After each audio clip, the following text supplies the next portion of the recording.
कक्षा 10वीं की आपकी जो प्रश्नावली है 5.3 उसका जो 11वां क्वेश्चन उसको हम पढ़ते हैं।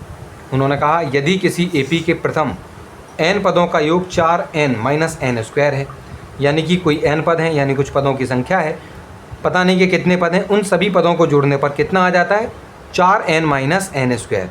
ठीक है, तो उन्होंने कहा तो इसका प्रथम पद, क्योंकि देखो अगर प्रथम पद है सबसे पहला ही वाला पद है अगर आपका, तो आपका पहला पद अगर उसमें और क्या जोड़ दोगे आप, कुछ नहीं जोड़ सकते हो। ठीक है कि नहीं। तो अगर प्रथम पद है तो प्रथम पद का मतलब ये होगा कि प्रथम पद का योग यानी खुद प्रथम पद, क्योंकि इसमें कोई और चीज़ तो जुड़ी नहीं है। तो उन्होंने ये कहा है कि आपका जो प्रथम पद है वो आपको जो है इसमें जो है क्या होगा ये पता करना है। उसके बाद उन्होंने कहा कि प्रथम दो पद यानी A1 और A2 इन दोनों को जोड़ने पर कितना आएगा आपको ये भी बताना है, यानी दूसरे पद तक के लिए। ठीक है, उसके बाद इसका आपको ये बताना है कि दूसरा पद कितना होगा और आपका तीसरा पद कितना होगा, A3 कितना होगा। ठीक, साथ में आपको बताना है, इसी तरीके से चले जाओगे तो आपको बताना है A10 भी बताना है और साथ में फिर यहाँ पर AN भी आपको बताना है। तो ये पद भी बताने हैं आपको। ठीक है, चलो तो इसको हम कैसे निकालेंगे, चलो हम आपको इसमें जो है समझाते हैं। तो इसको हम अब हल करते हैं। ठीक है, तो आपका ये क्वेश्चन है 11वां। 11वें क्वेश्चन में आपको क्या दिया गया है, दिया गया है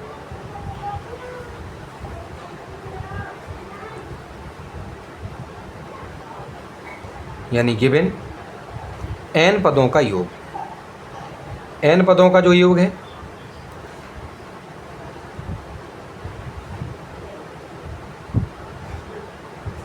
यानी कि कहने का मतलब ये हो जाएगा n पदों का योग, यानी कि सम ऑफ n टर्म्स बराबर कितना है आपका, कितना दिया उन्होंने 4n माइनस एन स्क्वायर। यानी उन्होंने कहा है कि Sn बराबर आपका कितना है 4n माइनस एन स्क्वायर। अब अगर हम आपसे ये कहें कि S1 यानी पहले पद, हमने ये जो आपको बताया था ना कि जो पहला पद का योग यानी खुद पहला पद, वो कैसे करेंगे हम, तो हम यहाँ लिखेंगे n बराबर 1 रखने पर आपको जो है n बराबर 1 रखने पर on putting n equals to 1। ठीक है, तो क्या हो जाएगा आपका 4 गुना 1 हो जाएगा माइनस 1 का स्क्वायर हो जाएगा बराबर 4 एकम 4, 1 बराबर हो जाएगा 3। यानी कहने का मतलब ये है कि यही जो S1 है, यानी क्योंकि एक पद को जोड़ने पर तो खुद का खुद वही होगा पहला ही पद, तो हम ये बोल सकते हैं कि जो हमारा A है वो आपका कितना हो जाएगा छात्रों 3 हो जाएगा। ठीक है, उसके बाद अगर हम क्या करें और यानी कि n, अगर दो पदों को जोड़ें तो S2 बराबर निकालना तो इसी की मदद से है कि पदों को जोड़ने पर इतना आएगा। हम कर क्या देंगे केवल यहाँ पर हमें यहाँ Sn लिखना है पहले। चलो Sn बराबर इतना है, यानी पदों को जोड़ने पर कितना आ रहा है, n पदों को जोड़ने पर इतना आ रहा है। ठीक है, हम क्या करेंगे n बराबर 2 रखने पर on putting n equals to 2, यानी S2 बराबर 4 गुणा n की जगह पर 2 रख देंगे माइनस 2 का स्क्वायर कर देंगे, यानी S2 कितना आ जाएगा आपका 4 दूनी 8 और यहाँ पर माइनस के 4 होंगे बच्चों, यानी S2 बराबर कितना हो जाएगा छात्रों आपका हो जाएगा 4। ठीक है,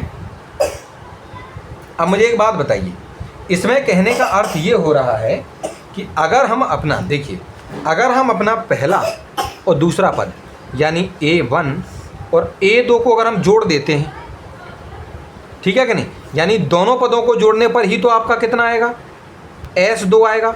यानी S2 का मतलब दोनों पदों को जोड़ने वाला जितना भी आएगा उसको हम S2 बोलते हैं। और A1 और A2, देखो A1 तो अभी हमने क्या निकाला था आपका, यहाँ निकाला था देखो 3, तो 3 लिख देंगे, A2 नहीं मालूम बराबर S2 यानी दोनों पदों को जोड़ने पर कितना आ रहा है 4, तो हमारा A2 कितना हो जाएगा 4, ये 3 इधर आएगा -3 हो जाएगा। ठीक है ना, तो इसी प्रकार से हम यहाँ क्या करने वाले हैं कि हम यहाँ लिखेंगे कि S2 बराबर, यानी कहने का मतलब पहला पद और आपका दूसरा पद, इन दोनों पदों को जोड़ने पर आपका कितना आएगा, जो दो पदों को जोड़ने पर आएगा उन दोनों के बराबर ही होगा। दोनों पदों को जोड़ने पर ही आना चाहिए S2। तो हमारा A कितना था, A1 यानी A कितना था आपका 3 था, और A2 तो हमको मालूम ही नहीं था, जबकि S2 यानी उनको जोड़ने पर कितना आ रहा था हमारा 4। तो हमको क्या चाहिए, A2 चाहिए 4, ये इधर आएगा आपका माइनस का हो जाएगा 3। तो A2 हमारा कितना निकल के आएगा 1। ठीक है, तो इस प्रकार से हमने क्या निकाल लिया, पहला पद भी निकाल लिया, दूसरा पद भी निकाल लिया। अब उन्होंने हमसे जो पूछा है, उन्होंने हमसे ये पूछा है कि इसका तीसरा, 10वां और nवां पद आपको जो है ज्ञात करना है। ठीक है, तो इसके लिए हम क्या करेंगे छात्रों, इसके लिए हम क्या करेंगे, और यानी कि एंड। अगर हमें इसमें निकालना है छात्रों, क्या निकालना है आपका तीसरा पद, तो हमें क्या लिखना पड़ेगा छात्रों यहाँ पर A3। और A3 कैसे प्राप्त होता है आपको, हम 5.1 वाली एक्सरसाइज के माध्यम से भी कर सकते हैं कि A2 में अपने D को जोड़ देंगे, वो सरल हो जाएगा। तो A2 में हम क्या करेंगे, D को जोड़ देंगे। और D कितना है, D कितना है आपका, D तो नहीं निकला क्योंकि A1 निकला था और A2 निकला था। लेकिन ध्यान दीजिए आपका A1 कितना था छात्रों, आपका जो A1 था वो था 3, और यहाँ पर जो आपका A2 है बच्चों वो हो गया 1, यानी कि घट गया है।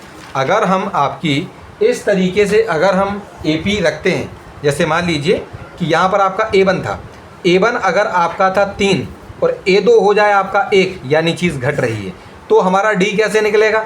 D को निकालने के लिए हम क्या करेंगे, यहाँ पर D बराबर क्या हो जाएगा, यहाँ बगल में निकाल लेते हैं। A2 में से हम अपना A1 कम कर देंगे, और A2 है कितना छात्रों, A2 कितना था आपका, वो था आपका 1 और माइनस A1 था आपका 3, तो कुल मिलाकर -2। तो D हमारा क्या है, D हमारा हो जाएगा -2। ठीक है कि नहीं। तो हम क्या करेंगे छात्रों, यहाँ पर A3 लिख लेंगे बराबर, यहाँ पर बराबर लिखने के बाद A2 के स्थान पर हम अपना लिख देंगे 1 और प्लस लगाएंगे जो है, और D हमारा है -2, उसको ब्रैकेट में रख देंगे। तो A3 बराबर 1 प्लस और माइनस का गुणा होगा तो माइनस के 2 निकलेंगे। A3 बराबर कितना हो जाएगा, 2 में से 1 जाएगा, क्योंकि 1 प्लस 1 माइनस से आपस में घटेंगे, 2 में से 1 जाएगा तो 1 बचेगा, वो भी माइनस का, क्योंकि बड़ी संख्या आपकी छात्रों माइनस की है। तो इस प्रकार से उन्होंने जो इस क्वेश्चन में हमसे पूछा है कि आप जरा यहाँ पर तीसरा पद भी जो है हमें यहाँ पर बता दीजिए, कहाँ है आपका तीसरा पद छात्रों। हाँ, ये पूछा था उन्होंने तीसरा पद, तो वो भी हमने आपको जो है बता दिया। अब 10वां पद निकालने के लिए भी उन्होंने बोला है। ठीक है, तो हम क्या करेंगे छात्रों, यहाँ लिखेंगे और, यानी कि एंड A10 निकालने के लिए हमें फॉर्मूला लगाना पड़ेगा A प्लस n-1 और D बराबर, A कितना था छात्रों आपका 3 था, n यानी पद कितने पदों की बात हो रही है, 10 की, -1 है छात्रों। ठीक है, और D हमने अभी अभी निकाला था -2, उसको अलग से ब्रैकेट में रखना पड़ेगा छात्रों। 3 प्लस आपका 10 में से 1 जाएगा, 9 बचेगा, उस 9 का गुणा इस -2 के साथ होगा। 3 प्लस 9 दूनी बच्चों कितने हो जाते हैं आपके, 18 हो जाते हैं। ठीक है, बराबर में अब इसमें क्या करना है, 3 लिखेंगे, प्लस और माइनस का गुणा होकर माइनस के 18 निकलेंगे, और 18 में से आपके 3 जाएंगे तो आपके बचेंगे -15। तो इस तरीके से छात्रों आपका जो A10 है वो हमने यहाँ पर उसको भी निकाल दिया है। ठीक है कि नहीं। उसके बाद छात्रों उन्होंने एक चीज़ और बोली है कि उन्होंने कहा कि n पदों को भी आप जो है निकालिए। यहाँ पर लिखा है कि और nवें पद ज्ञात कीजिए। तो उसके लिए हम क्या करेंगे, यानी an निकालने के लिए उन्होंने हमसे कहा है।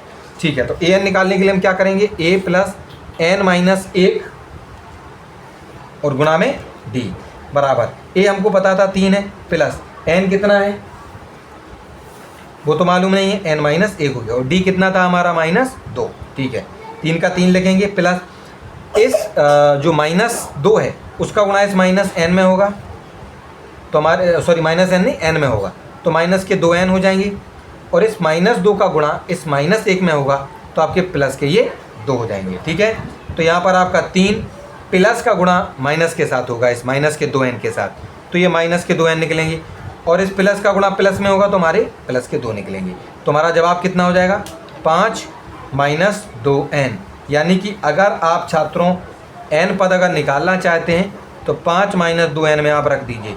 यानी कहने का मतलब यह है कि nवां पद nवां पद का मतलब यह कि अगर आप 50वां पद निकालना चाहते हैं तो n की जगह पर आपको 50 रख देना, यानी यहाँ पर 50 रख दोगे तो 5 माइनस 2 और 50 का गुणा होगा तो 100 आएंगे, और 100 में से आप 5 घटा दोगे, यानी कि माइनस के 95 आपके 100वें पद पर आपको जो है देखने 50वें पद पर आपको देखने के लिए मिलेंगे। ठीक है कि नहीं। तो इस प्रकार से हमने उसके लिए भी इक्वेशन तैयार कर लिया है। ठीक है कि नहीं। चलिए, तो इस प्रकार से आपका ये जो क्वेश्चन है 11वां क्वेश्चन वो आपका जो है हल हो चुका है।